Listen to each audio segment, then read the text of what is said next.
Biden administration was curiously passive about this. There was a lot of questions as to whether or not AWOL, passive. AWOL, passive. Oh, well, we could flood the zone with information and help them communicate with each other and organize, but, I don't know if that's a great idea, sort of thing. Wasn't there calls and demands that we used our abilities, our resources to be able to allow the Cubans to have internet after the Cuban regime locked them out? Internet, cell phones, there's all sorts of things that we could have done, but, we didn't do that. We couldn't do that. We didn't do that. We didn't do that. And as much as you're probably saying, but the Pittsburgh Steelers news is so much more important than what happened in Cuba, a few weeks ago. I'd agree with you on that, except that the White House has now decided that they have a communication strategy to work around the regime of Ron DeSantis in Florida. Well, at least it's close by. Cut four. Well, first, from day one, we've approached this not as a political issue, but a public health issue. Wait. Stop. When did they stop treating this as a political issue? From day one, they treated this as not a political issue. So right off the top, we are 7.5 seconds into this cut, and she's already lied. I mean, demonstrably lied. Demonstrably lied. Remember when Joe Biden said, we didn't have any vaccines when we came into the White House after he and Kamala Harris both had their two shots courtesy of the Trump administration in the weeks preceding their inauguration. So 7.5 seconds into this cut, and she's already committing misinformation. She's already putting out disinformation, right? Well, this is the kind of helpful information that Floridians can look forward to getting from the Biden administration. Apparently, starting yesterday. But let's keep going. Jen with Jen Psaki continues. Well, first, from day one, we've approached this not as a political issue, but a public health issue. We remain in touch with officials in Florida, just like we're in touch with officials from around the country about how we can provide assistance from the federal level to help address this public health crisis. What I have cited and what the president has cited is publicly available data about public health and the impact in Florida. It is factual, and it is a fact, and data that you all are aware of, that 25% of hospitalizations in the country are in Florida. It is also a fact that the governor has taken steps that are counter to public health recommendations. So we're here to state the facts. Frankly, our view is that this is too serious, deadly serious, to be doing partisan name-calling. That's what we're not doing here. We're focused on providing public health data, information to the people of Florida to make sure they understand what steps they should be taking, even if those are not steps taken at the top of the leadership in that state. Short takeaway, Ron DeSantis is worse than the Castro regime. Well, I mean, and this is what we're getting to here, is that this is the type of communication strategy that you would have expected the Biden administration to employ against the Castro regime when they started going after the protesters in Cuba, and they didn't do it. They refused to do it. They didn't want to get their hands dirty.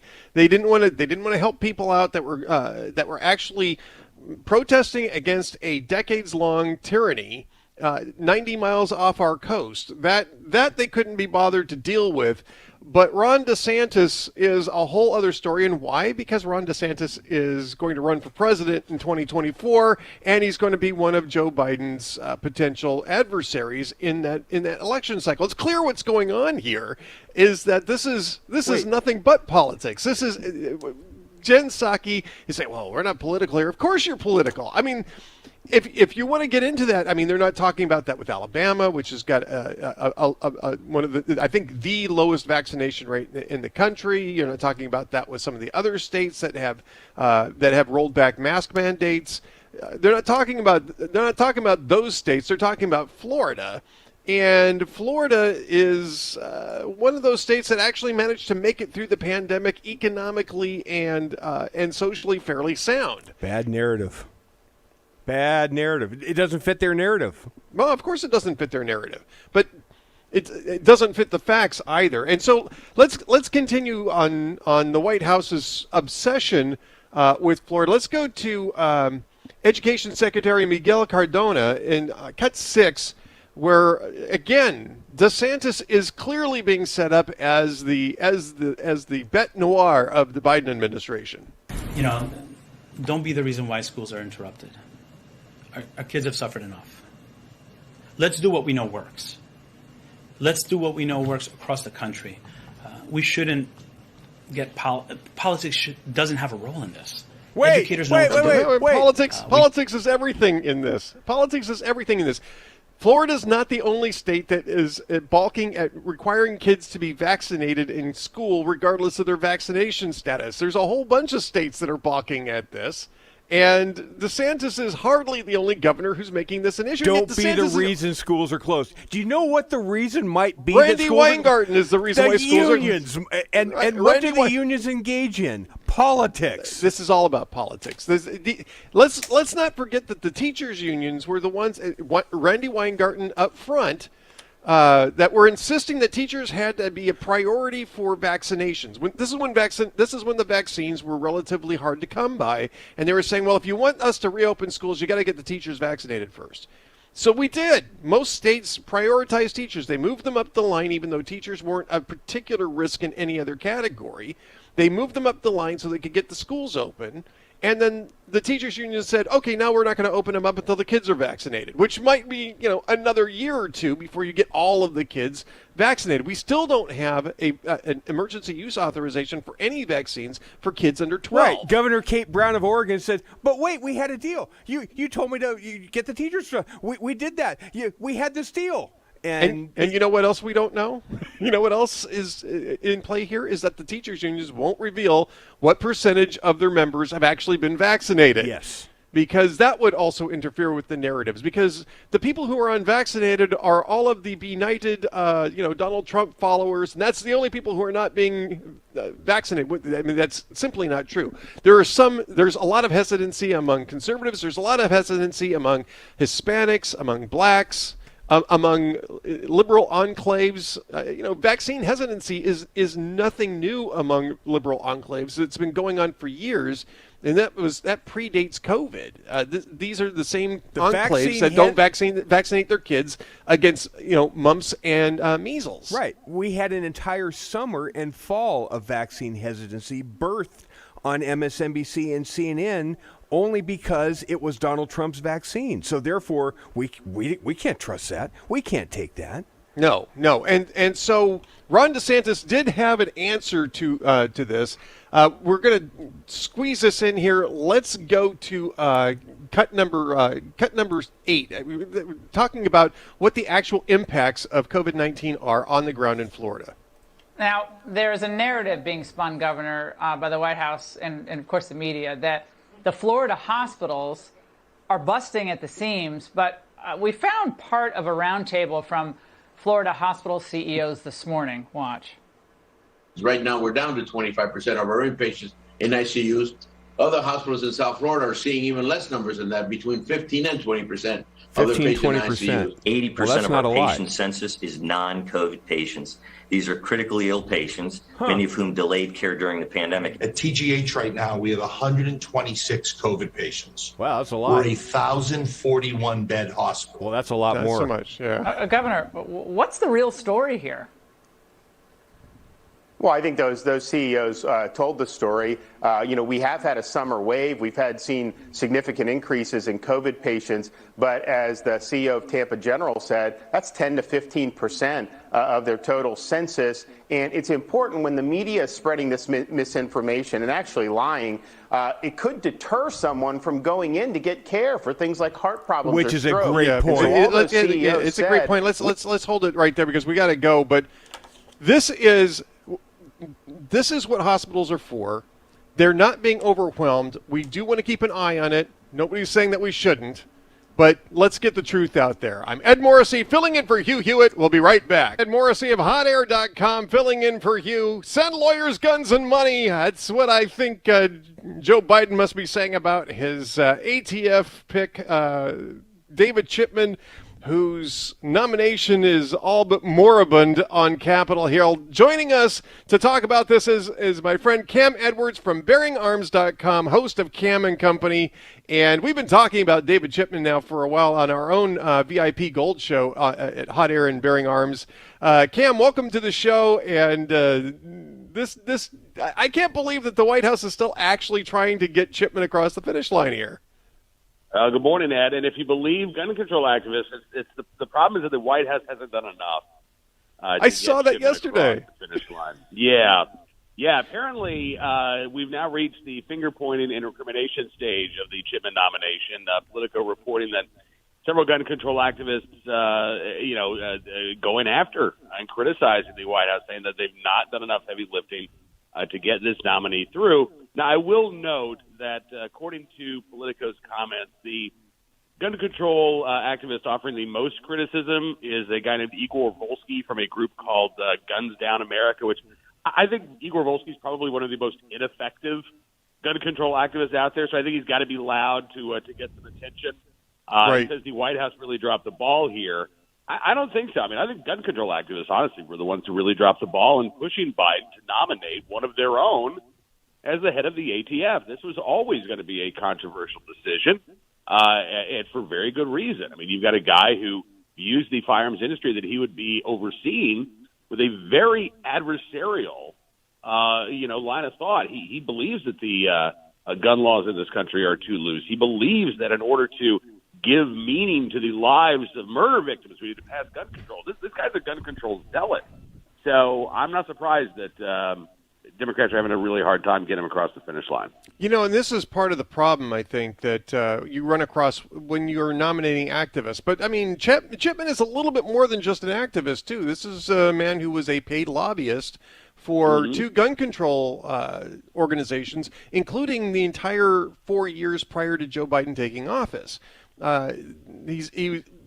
This is an administration that talked a lot about lobbyists and not getting lobbyists into government, and yet here you have a lobbyist for gun control groups that they're pushing through. And what is most frustrating about this for me, looking at the media coverage of this, is that nobody's mentioning the fact that this guy's a paid lobbyist, and he's being asked to be put in charge of a law enforcement organization after spending years as a paid lobbyist on this issue or really any other. Democrats are supposed to be death on lobbyists, and when it comes right down to it, it's just that they don't like other people's lobbyists. Well, that's exactly right, because David Chipman is actually still working for Giffords.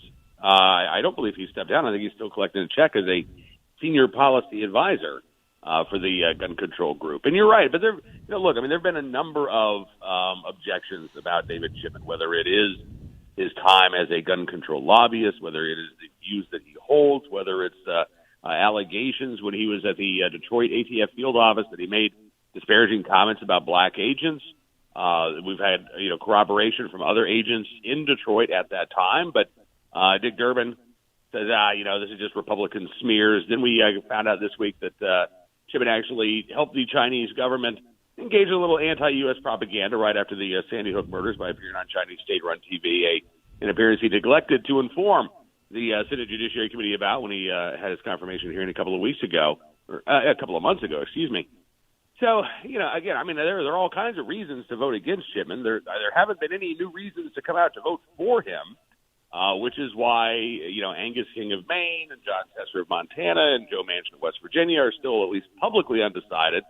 Sounds like Angus King might really be more opposed to Chipman's nomination than what we're hearing from Tester and Manchin. But, the bottom line is it looks like they were kind of setting a soft deadline, it sounds to me like, to get this nomination through before the August recess, and I don't think that's going to happen.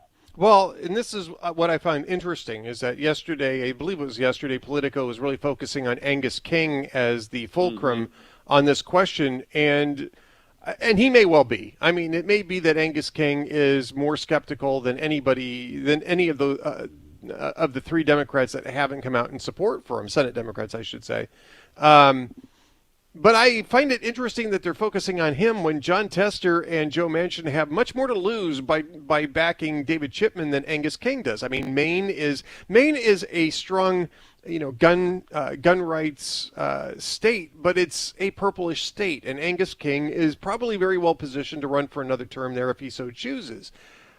John Tester and Joe Manchin have bigger problems with David Chipman. Those are not just big gun rights states, but they're very red states, and they're barely getting by as it is. Tester and Manchin in their past elections are just skating by, and if they are going to vote for a gun control activist lobbyist for ATF, they're going to have a huge problem. So I was curious as to why, and maybe you have some insight on this, I was curious as to why Politico is focusing on Angus King, of all people, on this.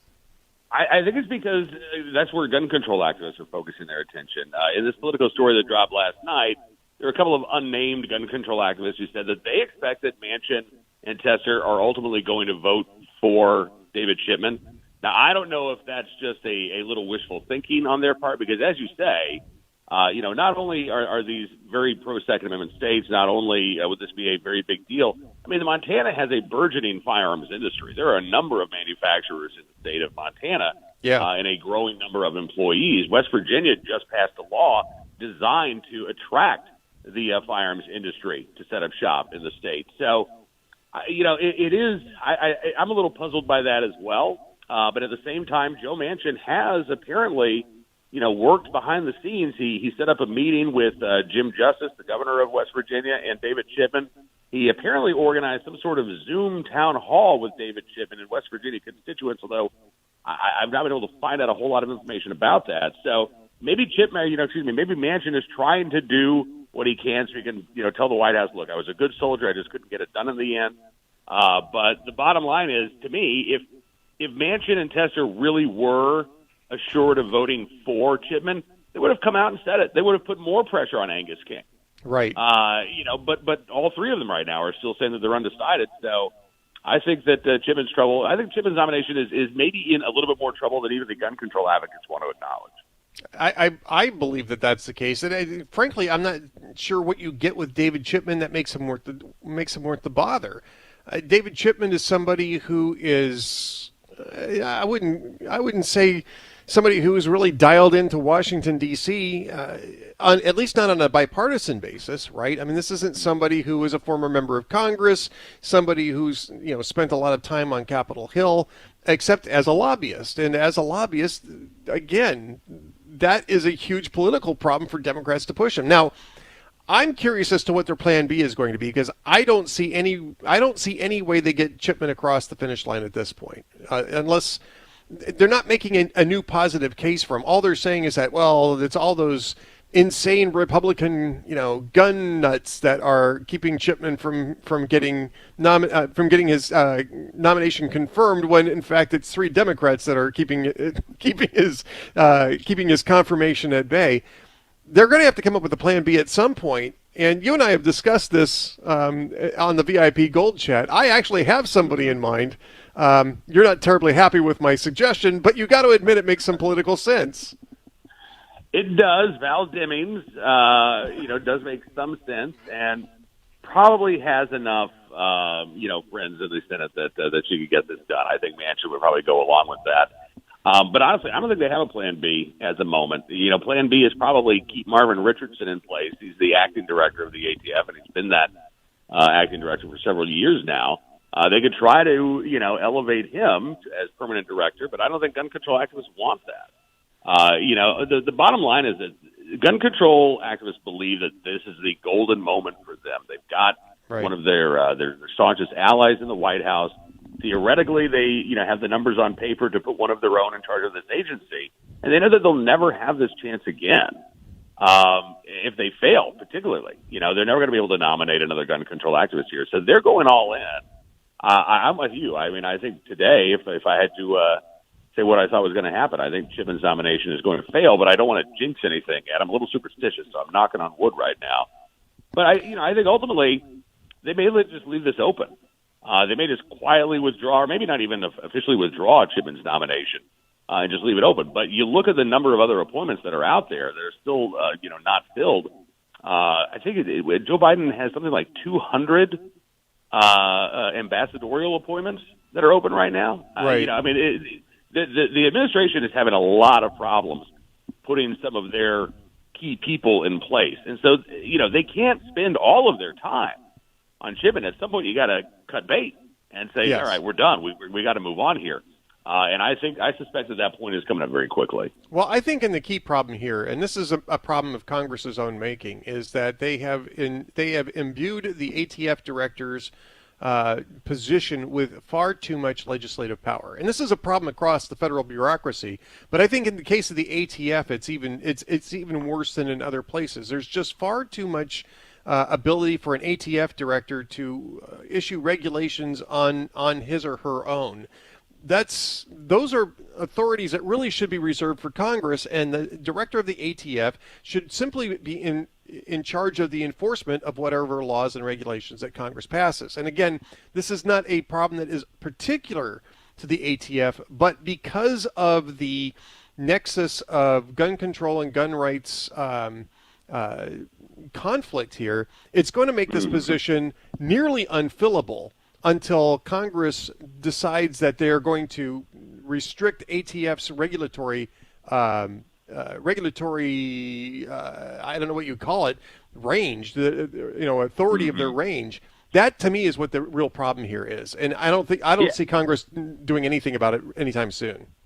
No, I don't either. But you're right. I mean, we've actually got a couple of proposed rules from the ATF right now.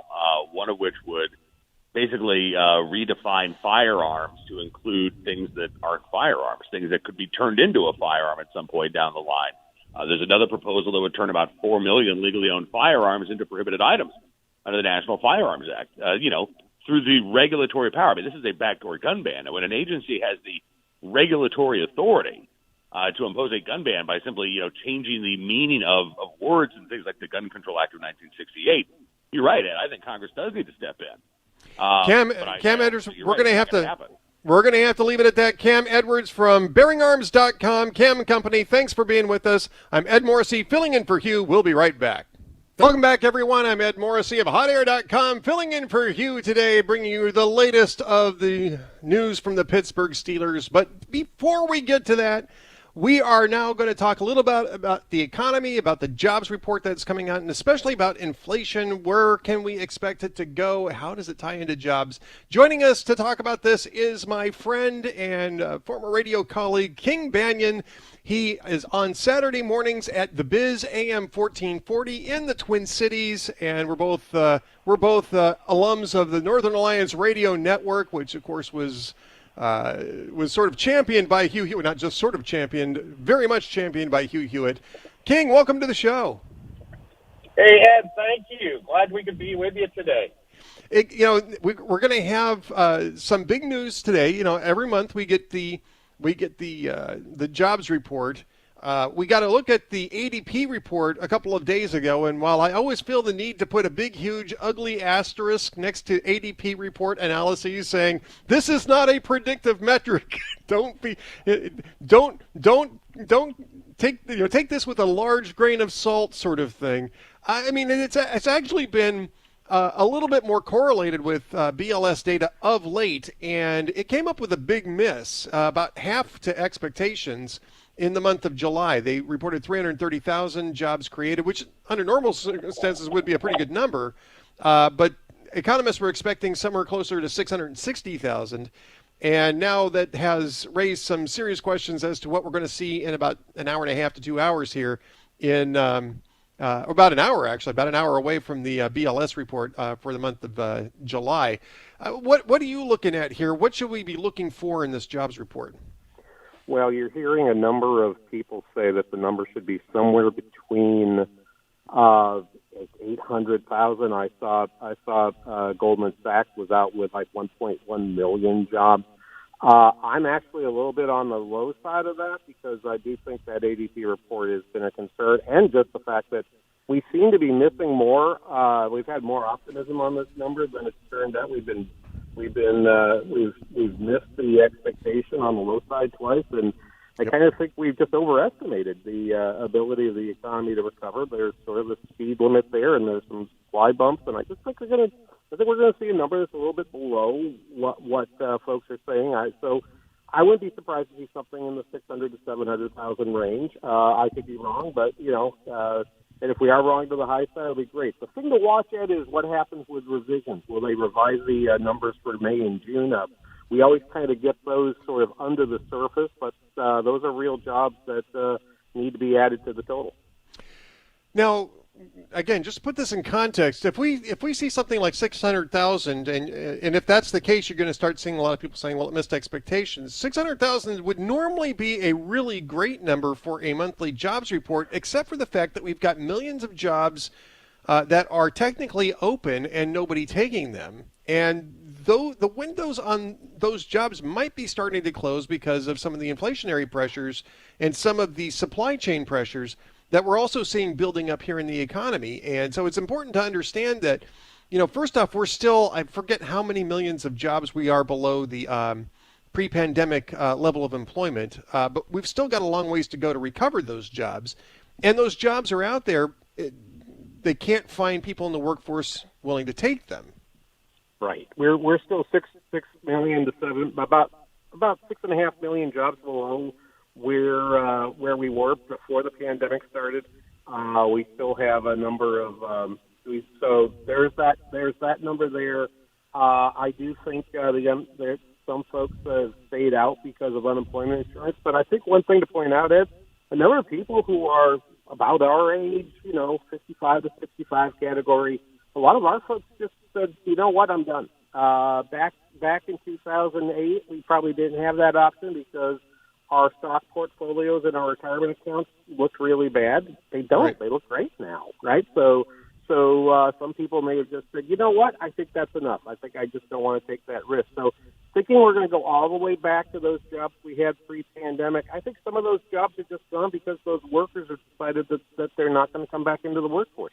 It's an interesting point, King, and I'm reminded the fact that actually was also a phenomenon in 2009. Even though the stock portfolios had taken a big hit, is that some of the people in our age cohort, which is the sprightly gentleman age cohort, I would call it, had decided, I'm not going to jump back in. On the other hand, a lot of us were delaying. There was also a phenomenon. A lot of us were delaying.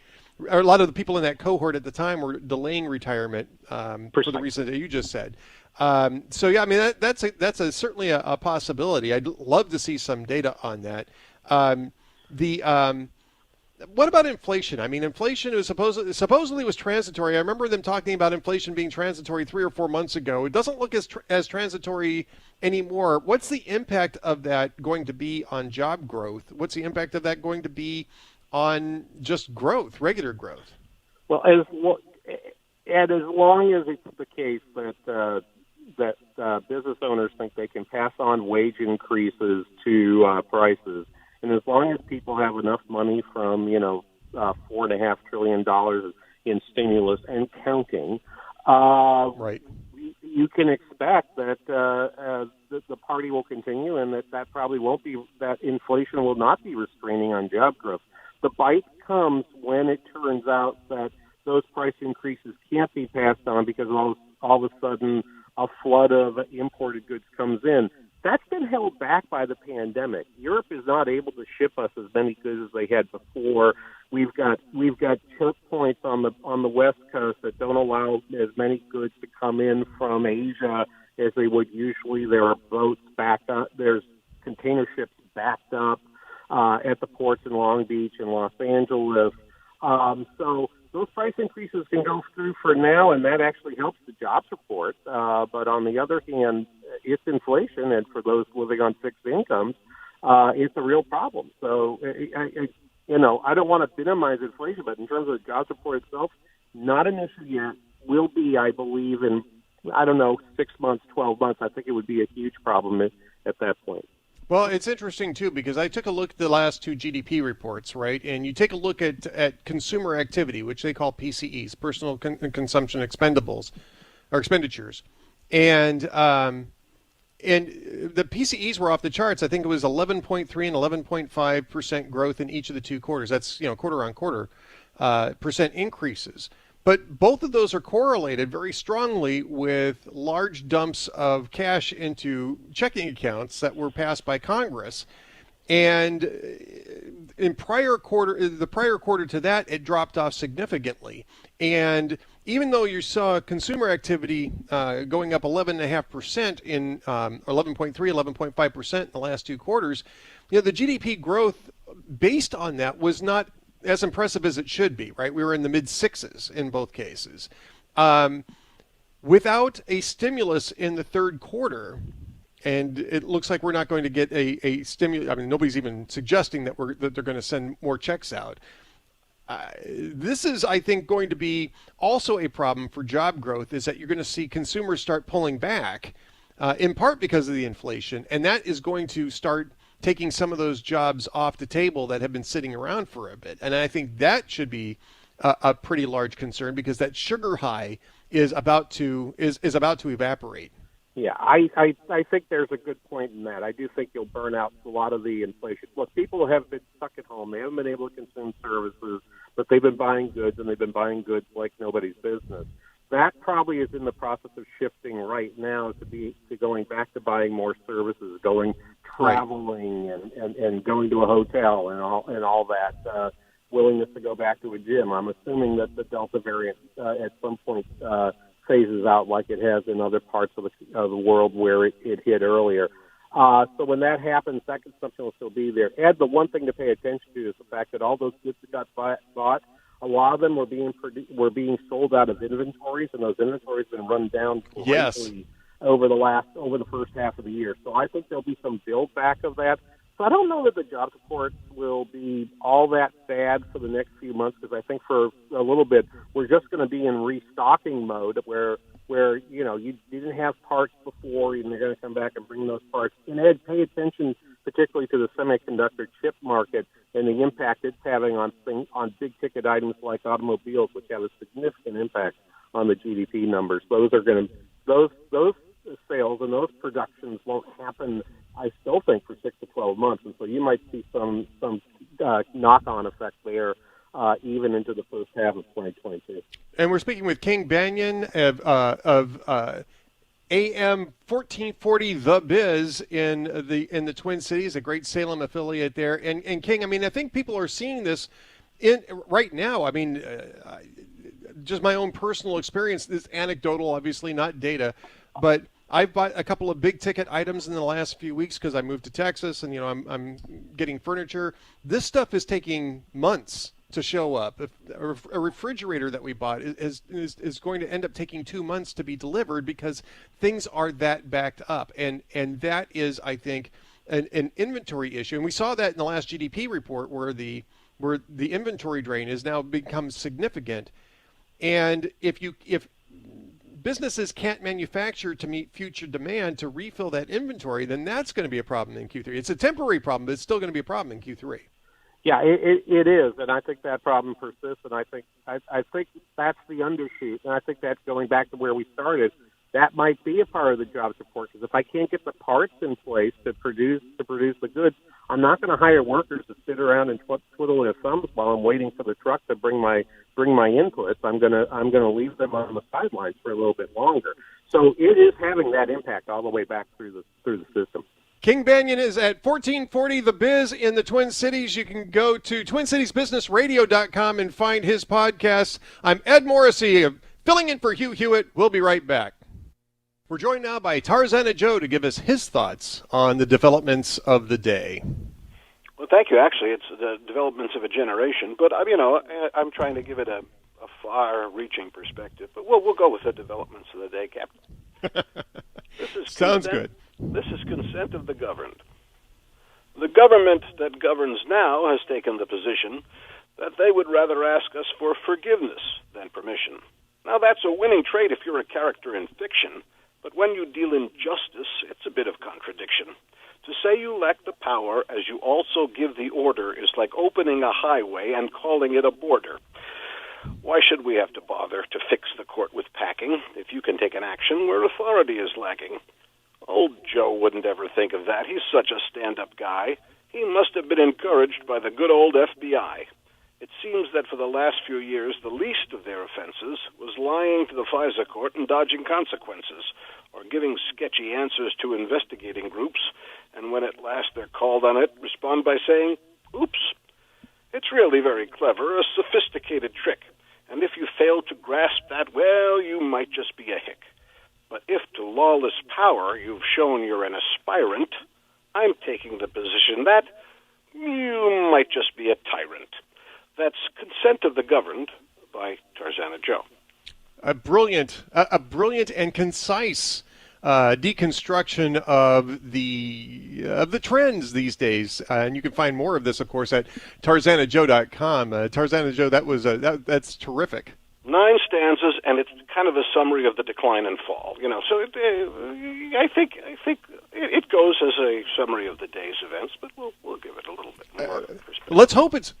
Let's hope that I was right in the first place, and it's just the day's events, and it's not the generation's events. Perhaps it's like I'm the curling stone that knocks this trend out of this inner circle. That's a totally terrible metaphor, but what the heck, I try. I love it, and that's what we're going to go with. Tarzana Joe, TarzanaJoe.com for all sorts of great thoughts on the developments of the day, the week, the year, of the generation. Thank you so much. Thank you, Captain.